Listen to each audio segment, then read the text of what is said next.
Two cops arrested a black man at a rest stop, then walked into court the next day and found him sitting on the bench as their judge. It was supposed to be a quick break, 10 minutes, maybe less.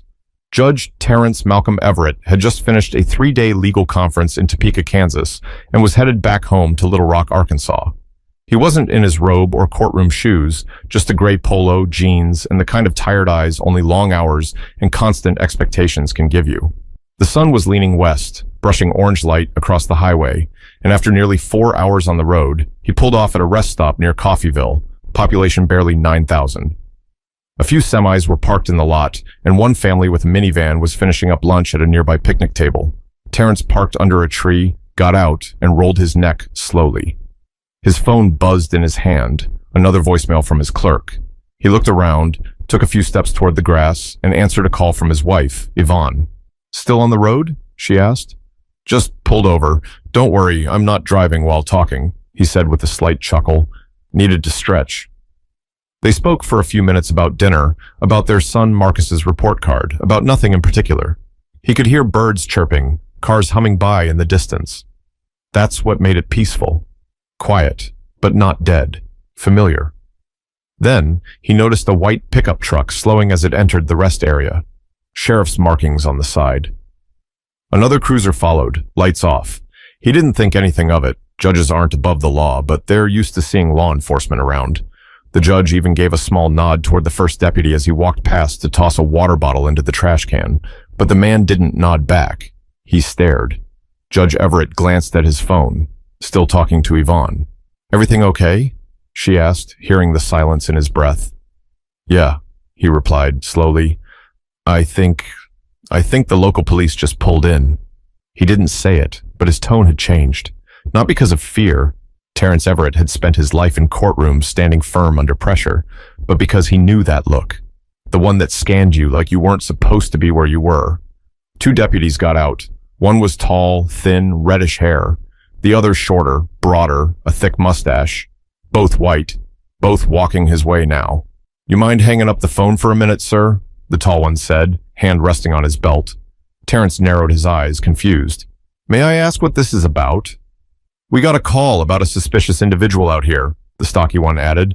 "You matched the description." Terrence raised an eyebrow. "Description?" "Black male, alone, near the trees, might be high." He let out a breath, not angry, just tired. "Officers, I'm Judge Everett. I just stopped to stretch and take a call. I can show you my ID." He reached calmly into his pocket and pulled out his wallet, offering his license and judicial badge. They didn't even look closely. The taller deputy took a step forward.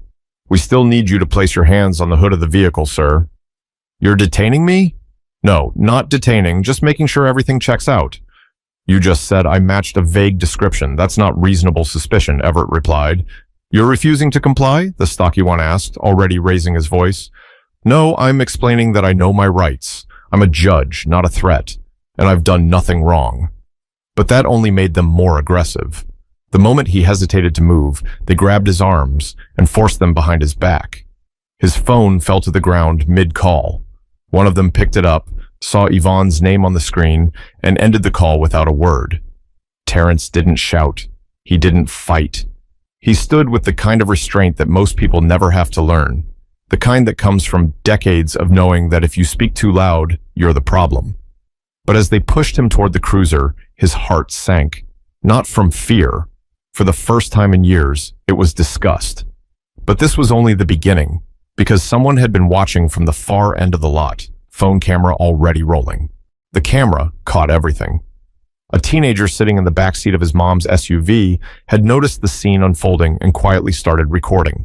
His mother, unaware, was scrolling through a food delivery app in the front seat, trying to find the nearest burger joint. In the video, Judge Everett is shown calmly talking, then being grabbed, handcuffed, and led to the cruiser like a shoplifter caught red-handed. No yelling, no threats. Just two officers doing what they'd done before, acting like power gave them permission. In the back of the car, Terrence sat stiffly, wrists still tight in the cuffs. One of the deputies, Brent Callahan, stood outside the door, arms crossed like he had just accomplished something. The other one, Dustin McGraw, was standing by the hood of the car, still checking Everett's ID like it might suddenly reveal a crime. The irony wasn't lost on the judge. He had presided over dozens of misconduct cases like this, trained lawyers, disciplined cops, cases with nuance, yes, but also plenty that started exactly like this, an officer who saw a black man alone and assumed the worst. Inside the cruiser, Terrence spoke. "Deputy Callahan, is it?" The man glanced over but didn't reply. "I want to make it clear I haven't been read my rights. I haven't been informed of any crime. I'm a sitting judge with jurisdiction in this state." Callahan finally leaned down, eyes squinting. "And I want to make it clear that judges don't get special treatment. You could be the governor, you still follow orders." "I've followed every lawful order you've given," Terrence replied, calm but sharp. "I told you who I was. I showed ID. You chose to ignore it." McGraw came back to the car. "Dispatch isn't finding anything on this guy. No warrants, nothing." "Run it again," Callahan said. "Something feels off." "Or maybe," Terrence cut in, "you're just uncomfortable with the idea that a black man in a polo shirt can have more authority than you." The pause between them was brief but heavy. McGraw looked uncomfortable for the first time. He opened the passenger door, sat down, and muttered, "We should have waited for backup." "Backup? For what?" Everett asked. "I made a phone call and threw away a bottle." From the corner of the lot, the teen's camera was still running. His mom had noticed now. "Stop recording, Jalen," she whispered. "I can't. They didn't even ask what he was doing. They just cuffed him." Back inside the cruiser, Callahan leaned into the window. "I don't care who you say you are. If you're really a judge, you can complain later.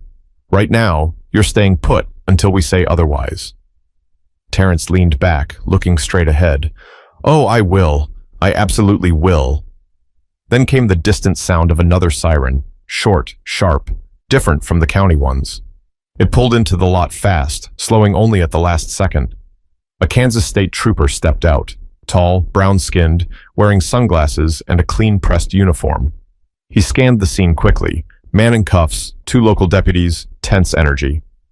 "Everything all right here?" the trooper asked. Callahan stepped forward, trying to sound confident.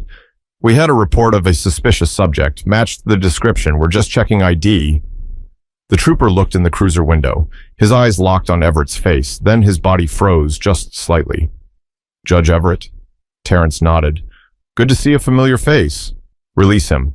Now," the trooper said, voice flat. Callahan blinked.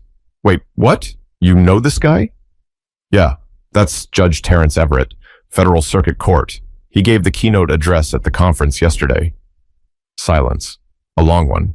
Then Callahan, clearly rattled, stepped back and fumbled with the handcuffs. "You didn't say you were a judge," McGraw muttered.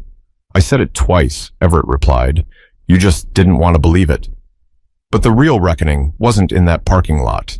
It was going to come less than 24 hours later, in a courtroom neither of them expected. The cuffs were finally off, but the weight of them still pressed into Judge Everett's skin like a slow burn. He rubbed his wrists, then looked both deputies straight in the eyes, one by one, not with anger, not even resentment, just the sharp clarity of a man who'd seen this cycle too many times before. He didn't yell, didn't threaten. He just nodded once to the state trooper. "I'll be filing a report," he said quietly. "Of course, sir," the trooper replied, already side-eyeing the deputies with barely concealed irritation. "I'll submit a statement too. This was way out of line." But the deputies didn't apologize. They didn't even pretend. McGraw mumbled something about just doing protocol, and Callahan had the nerve to walk away like it was all beneath him. Terrence returned to his car in silence. He sat for a long minute before touching the ignition. His phone, now on the passenger seat, was buzzing nonstop. Messages from Yvonne, missed calls from his clerk, and a new one from a number he didn't recognize. He played the voicemail. "Hi, I think this is the man from the rest stop. My son recorded what happened. I just thought you should have a copy in case you need it. He didn't mean to be nosy, but it didn't seem right. I'll text you the video." The message ended, and within seconds, the video arrived. Judge Everett tapped the screen and watched himself on film. Calm, polite, cuffed anyway. The camera didn't lie. He knew what this could mean, especially in an election year. He'd always tried to stay off the political radar, to stick to the law and let the press chase after other judges. But this wasn't about fame, it was about truth. The video was already circulating by the time he reached the city limits. Someone had posted it online with the caption, "When a judge gets treated like just another black man." By midnight, it had 500,000 views. Yvonne stayed up waiting, still in her robe. When Terrence walked through the door, she wrapped her arms around him, tighter than usual. No questions. Not at first, just breathing. "I saw the video," she whispered. "They really did that?" He nodded. "They didn't care who I was. I told them. They just didn't listen." "And the trooper? He's the reason I'm home." She stepped back and looked him over, her hands lingering on his arms like she needed to make sure he was still in one piece. "You gonna let this go?" Terrence didn't answer right away. He looked past her, out of the kitchen window, where the porch light lit up the azaleas he planted every spring. "Not this time," he said. "I've let too much slide in the name of peace. This time, they're gonna hear it from the bench." The next morning, the courthouse in Sebastian County, Arkansas was packed, not just with lawyers and reporters, but with everyday people, custodians, teachers, grocery clerks, folks who saw the video and felt like it happened to them. At 8:45 a.m., two men walked through the metal detectors, eyes low, suits wrinkled. Callahan and McGraw didn't look nearly as bold without their uniforms. No belts, no guns, just clip-on ties and courtroom nerves. Their boots echoed in the hallway as they were escorted to hearing room 3B. "Who's the judge again?" Callahan asked. "Some guy from the circuit court. Don't know him," McGraw muttered. They stepped into the room, sat at the respondent table, pulled out papers. Then the bailiff spoke. "All rise." Both men stood. Judge Everett entered, robe on, expression unreadable. He took his seat behind the bench. Callahan blinked once. McGraw's mouth parted, but no sound came out. It was him. The man they cuffed. The man they ignored. Now the man holding their future in his hands. But Judge Everett wasn't there to get even. He was there to make a decision that would echo louder than any personal revenge ever could. The silence in that courtroom was like gravity, thick, pressing, impossible to ignore. Callahan and McGraw stood frozen, like statues caught in a downpour. The same man they dismissed as some guy loitering was now sitting high above them, black robe draped over his shoulders, nameplate gleaming in front of him. Judge T.M. Everett. He adjusted his glasses and flipped through a few pages on the bench, not rushing. The room was watching him. Reporters scribbled notes. Lawyers exchanged quiet glances. He finally looked up. "Deputy Brent Callahan, Deputy Dustin McGraw," he said slowly, his voice steady but cool. "You are here today under internal review for conduct unbecoming of law enforcement officers. Is that correct?" Callahan cleared his throat. "Yes, Your Honor." "You understand these proceedings are not criminal in nature," Everett continued, "but they are official, and your records, your roles, and possibly your badges are at stake?" "Yes, sir," McGraw muttered. "I won't recuse myself," Everett said plainly, cutting through the air. "Let me say that clearly for the record. What happened yesterday does not disqualify me from hearing this case. If either of you wish to object, you are welcome to file that motion now." They didn't. They couldn't. The courtroom felt like it was holding its breath. McGraw's lawyer, a slim middle-aged man named Elliot Pruitt, stood. "Your Honor, my client recognizes your right to preside. We won't challenge your authority. We only ask for fairness." Judge Everett gave a small nod. "Then let's begin." He turned to the court clerk. "Play the video." The screen lit up with the footage from the rest stop. Same angle, same harsh sunlight, same shame. The whole room watched. Watched as Judge Everett, in casual clothes, explained who he was. Watched the deputies ignore it, manhandle him, cuff him. Watched the moment McGraw ended the call from Everett's wife without a word. Watched Callahan smirk. The playback ended. No one moved. Judge Everett leaned forward. "Deputies, would either of you like to offer an explanation before we move forward?" Callahan finally stood. His voice shook just a little. "We acted on a dispatch call, sir. We didn't recognize you. The situation, it escalated fast." "You didn't recognize me?" Everett asked. "Do you require recognition before treating someone with basic respect?" "No, sir." McGraw stood too, more hesitant. "We've had issues with people in that area, meth users, homeless guys. We made a call in the moment. We didn't mean offense. Judge Everett didn't flinch. Let me explain something. I don't want an apology for not recognizing me as a judge. I want an answer for why, in your eyes, my presence and my skin were enough to justify violence. I complied. I explained myself. You made your decision the moment you saw me. Neither man responded. The judge's voice lowered. Do you understand how dangerous that is? How many lives have been ruined? Not because someone was guilty, but because an officer decided they looked off. He let the words linger. Not for drama, but because they needed to. Public servants are held to a higher standard, and that includes both of you. He tapped the gavel once. This hearing is not over, he said, but I suggest you take the next 15 minutes to decide if you're ready to be honest, not just to this court, but to yourselves. We'll reconvene shortly. He stood, and the room followed. The bailiff opened the side door, and Judge Everett disappeared into chambers. But even behind that closed door, he wasn't alone.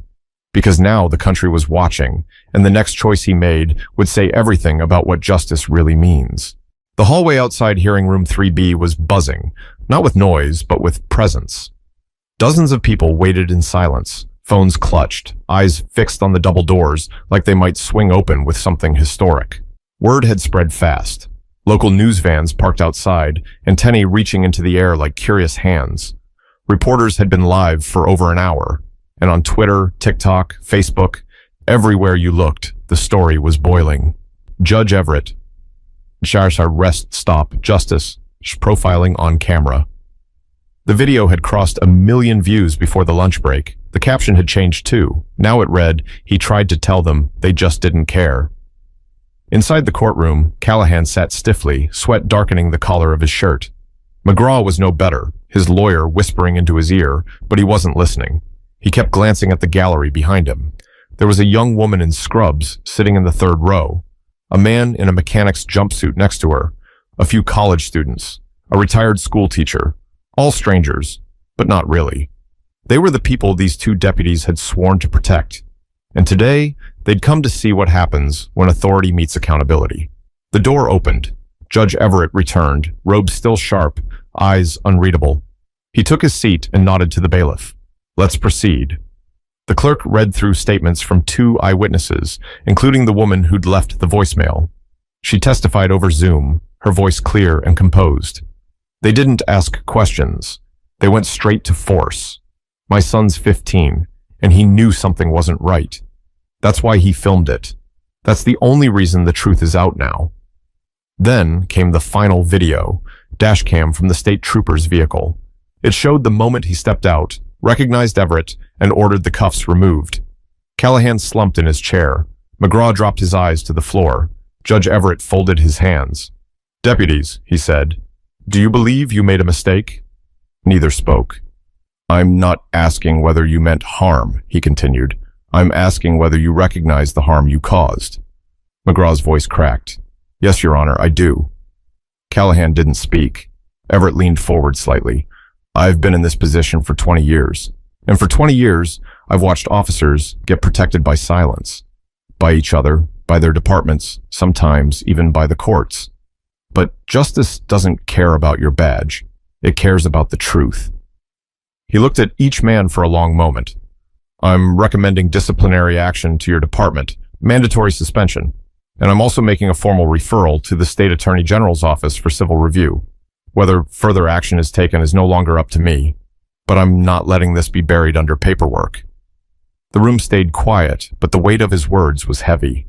You're both lucky that I'm sitting here in a robe, he said finally, because if I were anyone else, just a man passing through town, this might have ended very differently.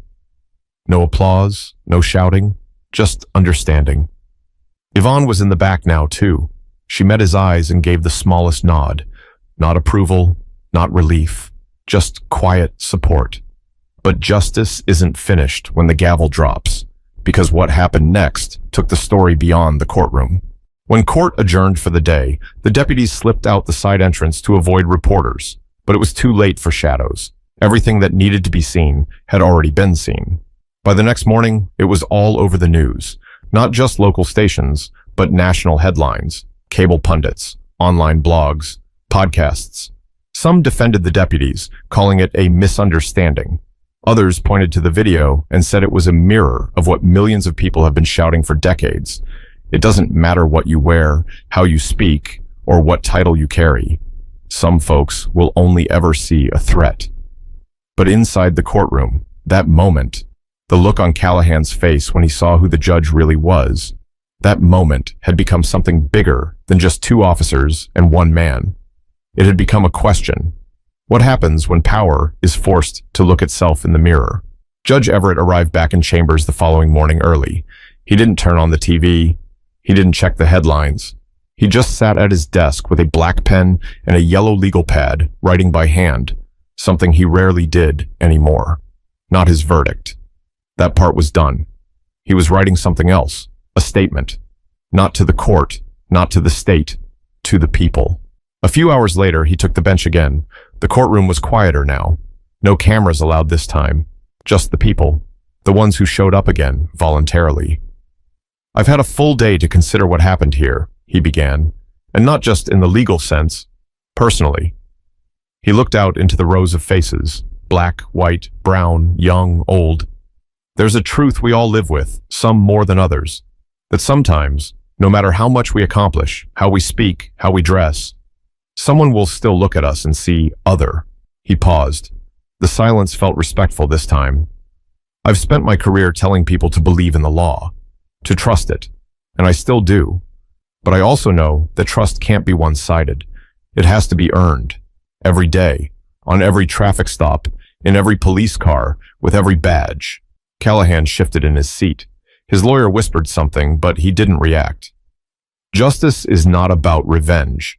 I could have easily recused myself, but I stayed, because I wanted you both to hear this from someone who knows exactly what that moment felt like.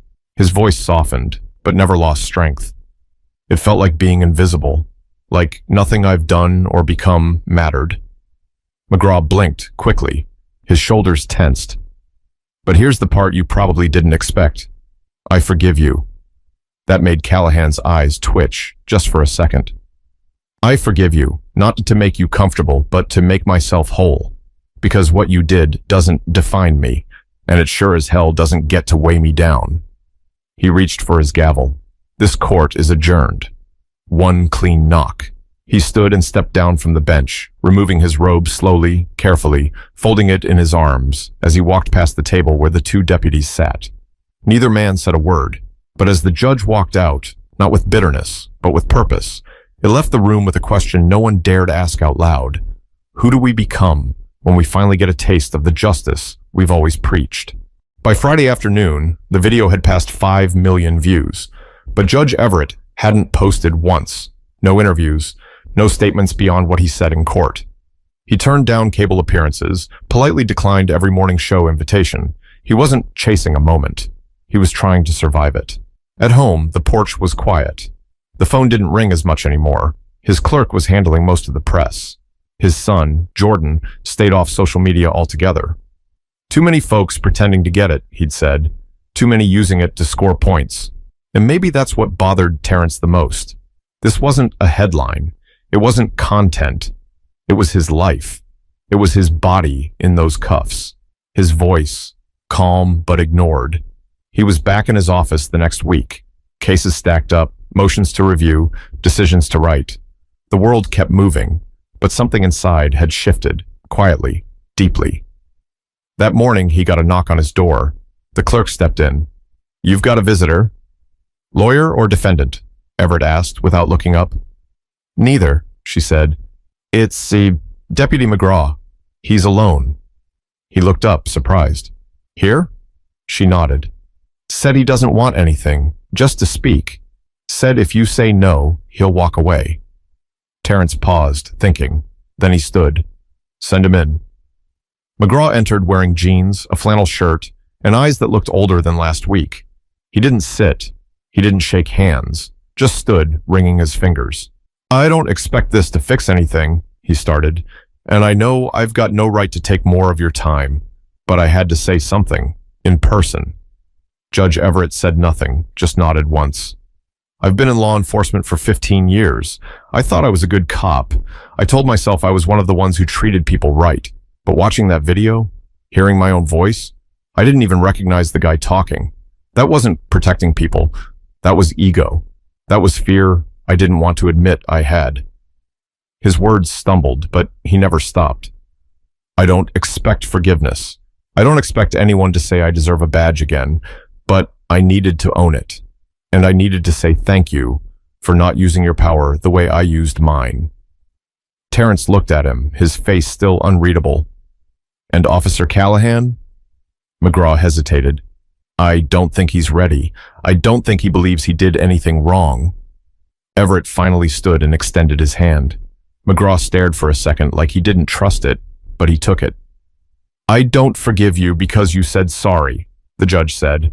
I forgive you because I have to live with this too, and I'm not giving that moment any more space in my mind than it deserves. McGraw nodded slowly, turned, and left the office without another word. The door closed behind him. For the first time since it all happened, Judge Everett sat back and allowed himself a breath. A full one. No tension in his shoulders, no eyes on him. Just a man in a chair, doing his job, and choosing not to carry someone else's mistake as a weight. But this story wasn't just about a judge, a deputy, or a rest stop. It was about the country, about all the silent moments where people get tested and what they do next when no one's watching. 2 weeks later, life had mostly gone back to normal. The courthouse no longer had reporters camped outside. The video was still being shared, but it wasn't front-page news anymore.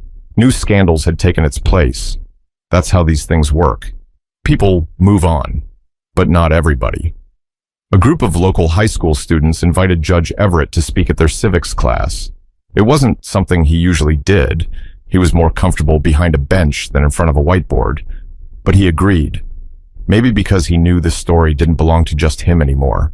Maybe because some lessons are too real for textbooks. He stood in front of 30 students in a small classroom at Fort Smith High, suit jacket on, tie slightly loosened. One of the students, a black girl sitting near the back, raised her hand. Were you scared? She asked. The room got quiet. He thought about it. No, he said finally. Not scared, just tired. Because I knew what was happening, and I knew it wasn't new. Another student, this one white, leaned forward. But once they knew you were a judge, they stopped. Doesn't that mean the system works? Judge Everett's eyes narrowed slightly. He wasn't mad, just focused. No, he said. It means the system worked for me. That's the problem. You shouldn't need a title or a badge to be treated like a person. I don't want special treatment. I want equal treatment. He looked around the room, searching for faces. I've ruled on hundreds of cases. I've locked people up, and I've given people second chances. I've read every law they expect you to follow. But let me tell you something you won't find in the books. The law only works when the people behind it care more about what's right than what's easy. One of the students nodded slowly, scribbling something in their notebook. You're going to grow up in a world that tells you to keep your head down, that things are just how they are. Don't believe that. Speak up. Record it. Share it. Question it. Because silence is how injustice survives. He paused, then smiled. Not for the cameras, but for the kids, for the future. That moment at the rest stop didn't break me, but it reminded me that power doesn't change everything. It just reveals who you already are. And when the time comes, you have to decide, will you be the person who looks away or the one who steps forward? A slow, thoughtful silence settled in. The teacher thanked him. The students clapped, not loudly, but with the kind of respect that can't be taught. Later that evening, back at home, Yvonne handed him a cup of coffee and sat beside him on the porch. They didn't talk much. They didn't have to. The azaleas were blooming again. Same porch, same man. But something had changed. He didn't need to chase justice anymore. He was justice. Quiet, steady, unshaken. And maybe, just maybe, that was enough to start something bigger. If this story moved you, even just a little, don't scroll past it. Share it. Talk about it. Use your voice. Because someone else's silence might be costing someone their dignity, and change doesn't happen when we wait. It happens when we act. What kind of person will you be when no one's watching?